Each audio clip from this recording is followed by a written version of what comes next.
At ito na mga kaduit yung testing ng ating unit na bagong gawa. Ayan, yung tangke hindi ko pa pala nabutasan. Ayun pa yung tangke. So bubutasan pa natin.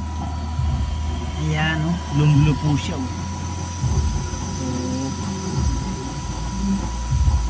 kaso medyo kapos pa siya sa butas, napusngat-pusngat pa ng konti. So maglalaki tayo ng konti sa ilalim pa para ano, hindi siya magpusngat-pusngat. Pero as of now, ayan o, napakaganda, blue.